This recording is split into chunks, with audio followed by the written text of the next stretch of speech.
RBI norms in focus right now and the impact on banks as well as some of the large corporates thereof. So we thought chat with the banker and really understand how this goes down with them. Yadwadkar, who is the DMD at IDBI Bank, he joins us on the phone line right now. So hi, good morning.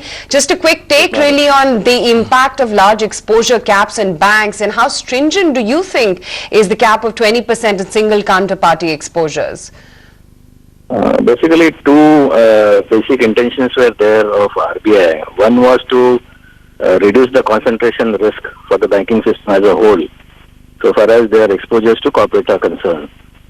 And the second is simultaneously to develop the bond market, so that the corporate should more and more resort to the bond market, which has been their focus right from a few months back. So do you sense that... Sorry? Yeah. So do you sense that banks will have to then start reducing their exposure if they already have some large stressed borrowers?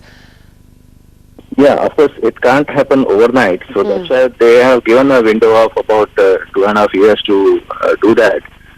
So gradually, probably, the banks also will have to reduce the exposure and the corporates will have to increasingly tap the bond market, so that we achieve this 20% and 25% exposure caps. Final question, sir. I'm sure you have a busy morning, Mr. Yadwadkar, but what's the impact? I mean, maybe it's a repeat, but what's the impact on IDBI Bank? Because, I mean, are there, because there is a cap, are there some exposures that you would have to unwind, which you may currently have, which may be in excess of the limit? As I mentioned, in the current macroeconomic context, it is difficult to immediately unwind. But as the bond market also deepens and the banks also diversifies its portfolio, certainly we would also have to be in line with the guidelines and we'll have to bring down the exposure wherever some concentration risk is there.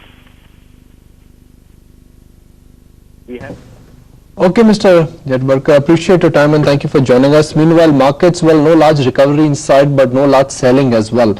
After a gap down start, we pretty much are stabilizing. From the recent low, which was sub 8,000, which was closer to the Brexit low, we've seen a nice little comeback. Bulls have managed to engineer some strength. But the market breadth, not that bad. So the market point is really bad. So the market breadth